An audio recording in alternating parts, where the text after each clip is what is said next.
Welcome to Drawlipa channel, and in today's video I'm going to show you how to post on Facebook. Now the first thing you have to do is open Facebook and then tap here to create a new post. Now if you want to add any photo or video in your post, then just tap here, then select photo from here and then type something about this photo. Now if you want to edit your photo, then you can easily do it by tapping here.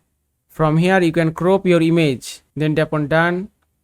Now if you tap on this emoji icon, from here you can add feeling in your post. If I select happy. Also if you want to add your current location to your post, then just tap on this location icon, then tap on allow and then select your location from here. And after that tap on post.